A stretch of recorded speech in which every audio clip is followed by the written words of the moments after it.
Donc, ce que je me propose de faire dans cette communication, c'est de réfléchir aux stratégies pour dire et pour ne pas dire l'histoire, surtout, telles qu'elles apparaissent dans deux recueils.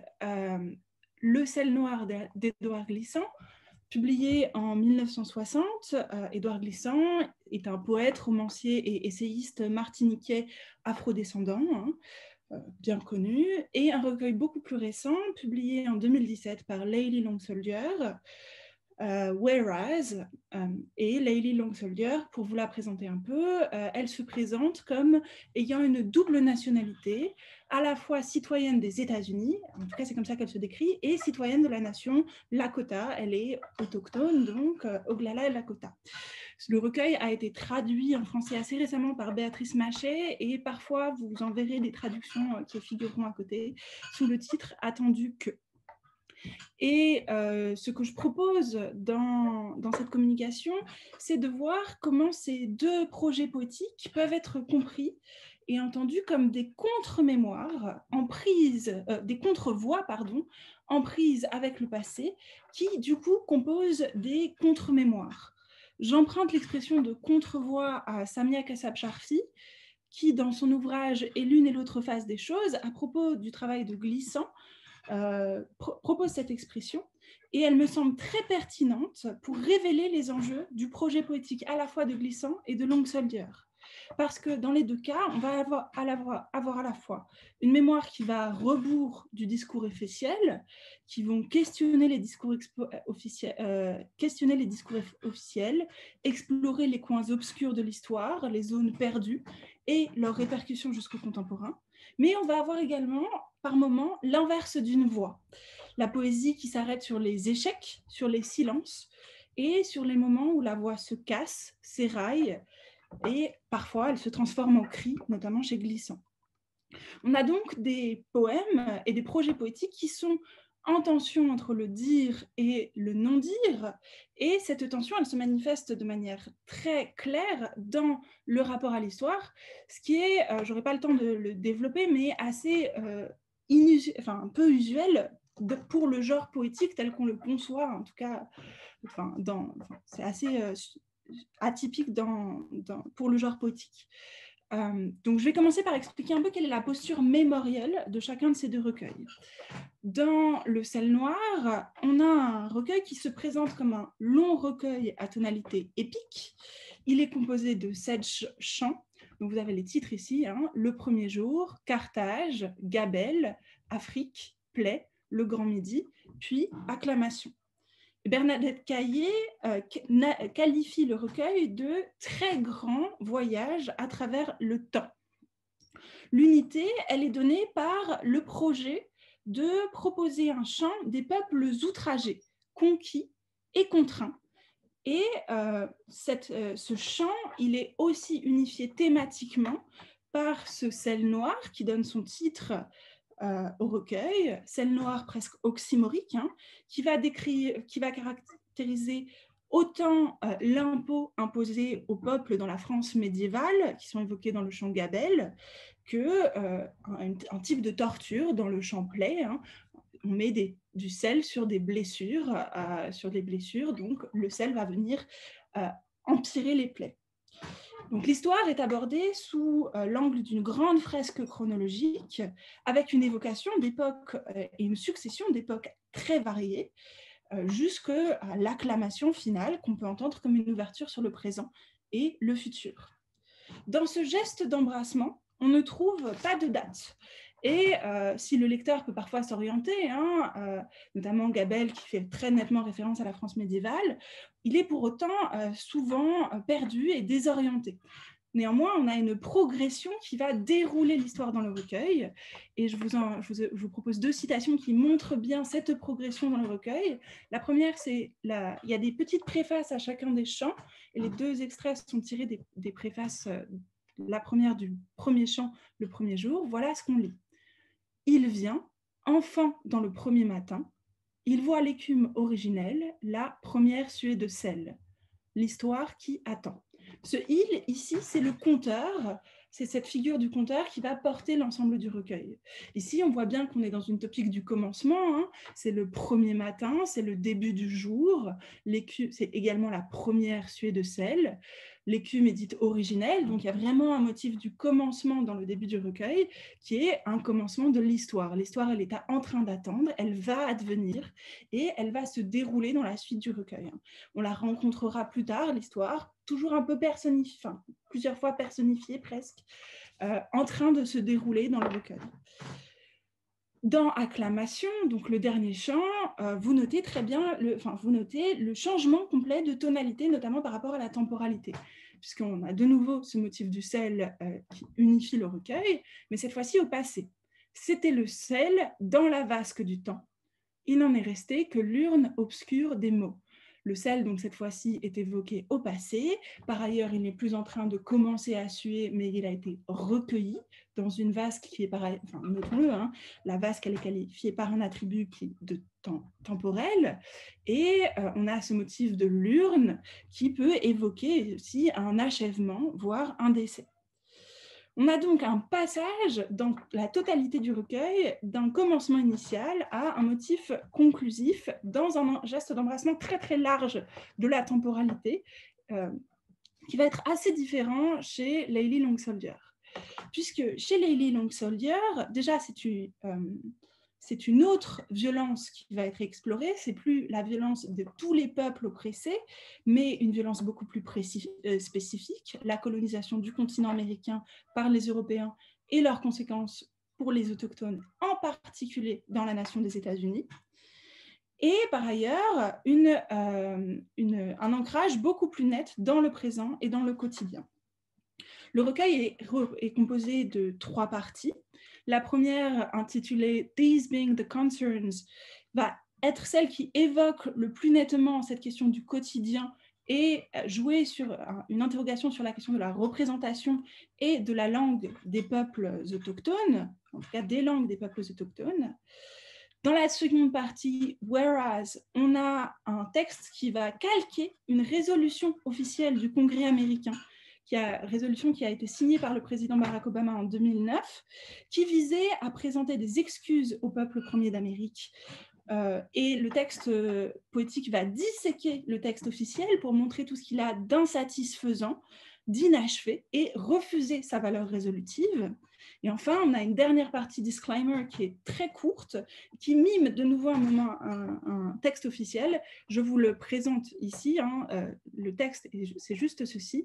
Et j'attire votre attention sur ce motif de l'herbe, grasses, grasses, grasses, qu'on trouve à la fin du recueil, donc ce sont les derniers mots, et qu'on trouvait aussi au début, dans le premier poème du recueil, où on retrouve encore grasses, grasses, grasses, avec les mots accolés les uns aux autres.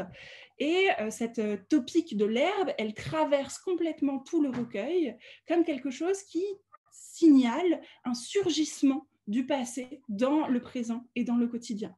Notamment, on a vraiment cette incarnation dans le présent avec ce now qui ouvre le recueil, hein, on est dans le présent, mais il va y avoir ce surgissement de l'herbe, et notamment dans un poème 38, où il y a l'évocation d'un geste de Dakota qui ont été ensuite exécutés, parce qu'ils se sont rebellés et ont tué un colon qui refusait de les nourrir, et à l'affirmation mais qu'ils mangent de l'herbe, puisque ce sont des Indiens, ils n'ont qu'à manger de l'herbe, les Dakota se sont rebellés en remplissant le cadavre de cet homme qui les avait tués d'herbe.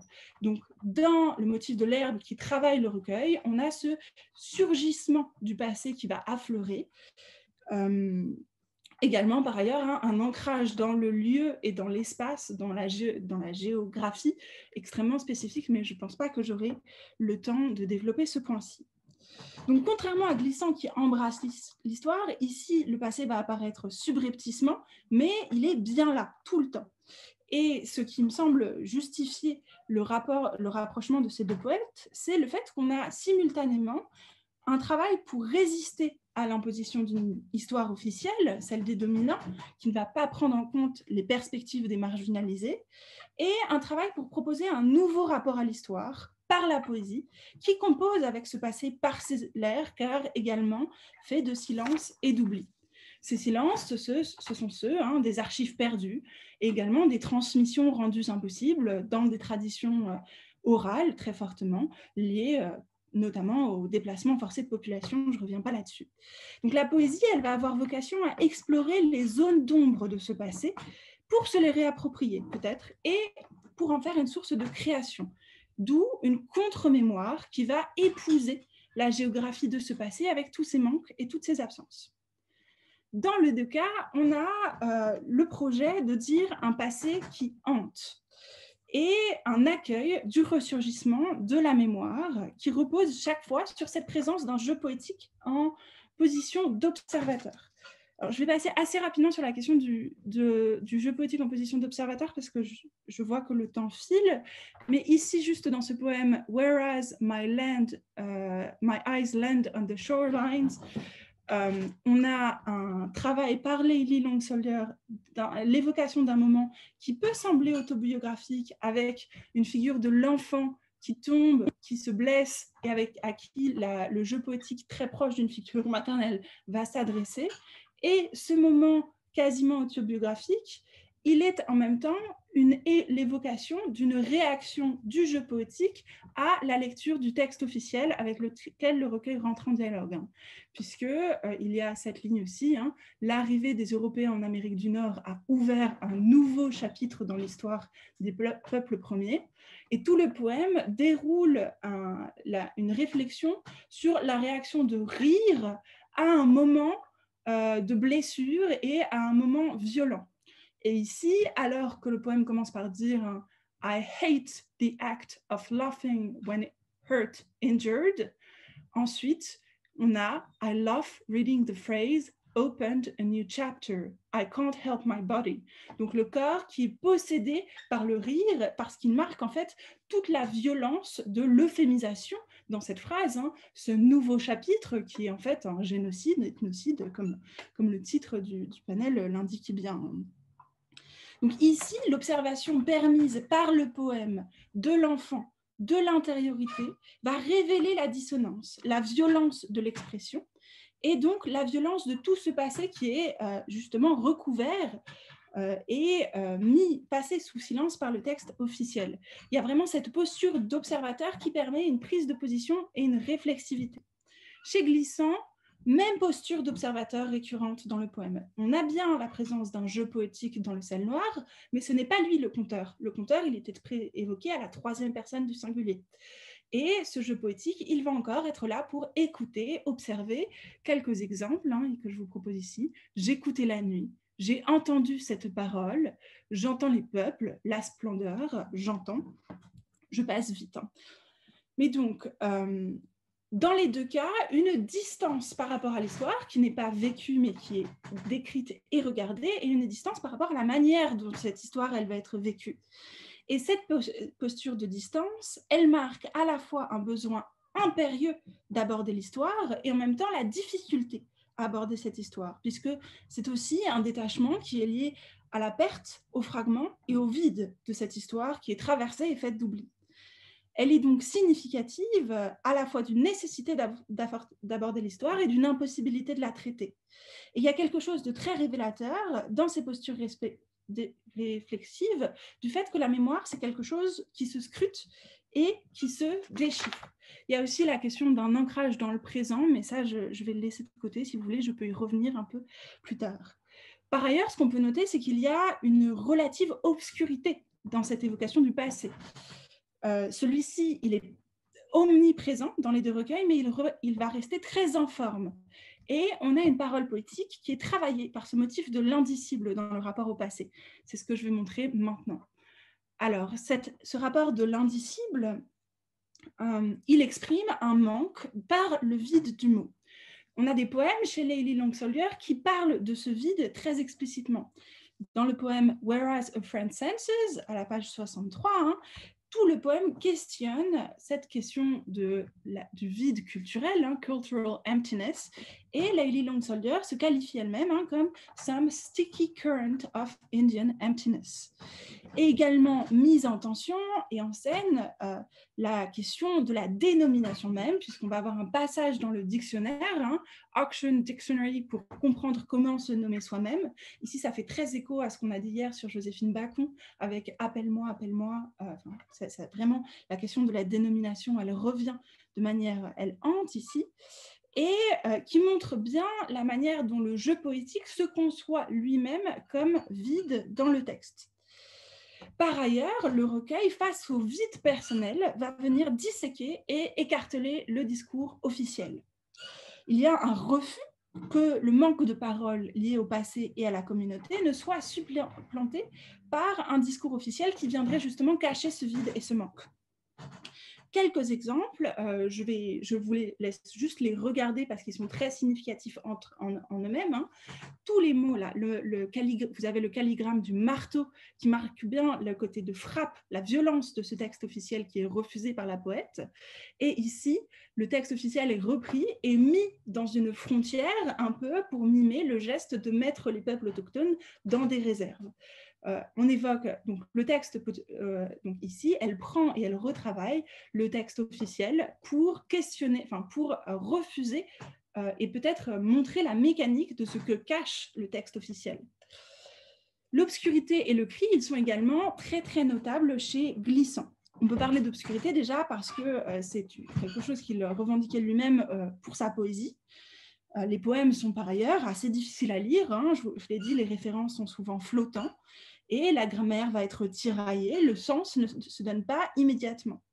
Autre point, Le Sel Noir est un recueil qui est traversé par une absence flagrante, alors même que c'est un recueil qui a pour vocation de chanter l'absence, l'histoire des peuples contraints. La traite et la violence de l'esclavage ne sont jamais dits frontalement dans le recueil. J'ai regardé, le mot esclavage figure une seule fois de manière métaphorique pour qualifier un rapport à l'espace. C'est l'immensité qui est l'esclave dans le poème. Donc on a à la fois un sous-texte extrêmement présent, et c'est présent notamment dans le poème, dans l'extrait que je vous présente ici, et en même temps, ce sous-texte n'est jamais verbalisé, il affleure et il déborde, et en même temps, il est conjoint au motif du cri et de la parole qui ne peut se faire. Je vous lis le texte. Impur, ce cri, argile où il a mis son souffle. Il dit, beauté, du monde qui chavire en l'unité, passe. Le feu en toi hurle, ses vœux des mers. Mais son chant est impur et sa gorge est nouée. Il voit en lui la femme, puis passer au long cortège de couchants. Ses cheveux sur la nuit sonnent, ce sont des chaînes. Ses mains saignent, ce sont mains de peuple tari. Son corps porte le poids du temps, mêlé au sang. Elle a les yeux rêveurs des morts que l'on oublie. Les mouvements des filles déhalées dans l'incendie. Beauté, beauté, le monde est là et c'est ton corps bleué. Donc ici, par exemple, dans l'évocation de la nuit, des chaînes, des mains qui saignent, et tout ce motif de la barque avec ce motif de la mer et de la navigation, ce sont des évocations assez nettes qui font penser à la mémoire de l'esclavage, mais elle n'est jamais dit explicitement. Et par ailleurs, l'autre point qui traverse tout le recueil, mais qui est assez visible, c'est le motif du cri. Le cri est impur comme le chant est impur, et la parole ne se fait pas complètement. La gorge est nouée. Il y a une récurrence de l'élément géographique qui va contaminer la parole, puisque le feu en toi hurle. On a ici une mise en scène de la parole qui échoue un peu, qui se casse et qui ne dit pas complètement l'histoire qu'il s'agit, l'histoire. Donc, je vais conclure là-dessus, sur cette idée que, sur ce motif du cri et de la parole qui échoue, qui signifie une expression langagière aussi précaire qu'impure. Ici, on voit des traces. Ces poèmes, ils fonctionnent en suggérant des traces de l'histoire. Et Samia Kassab-Sharfi, à propos de la trace, parle d'exercice constitutif du témoignage, ce qui me semble tout à fait adapté pour qualifier et faire se rejoindre le travail poétique de ces deux poètes. Dans ces objets poétiques, on a un rapport très spécifique à la mémoire. On est à la fois face à une mémoire qui hante, qu'on ne peut pas vraiment oublier ou passer sous silence, mais en même temps, une mémoire et une histoire qui ne peuvent pas se dire complètement et frontalement non plus. D'où ce travail de la trace, de la dissection de la parole par la parole poétique, et à mon avis, c'est pour ça que le médium poétique est particulièrement révélateur ici, qui va contribuer à donner forme au poème et dire le rapport à la mémoire. Alors, je m'arrête ici.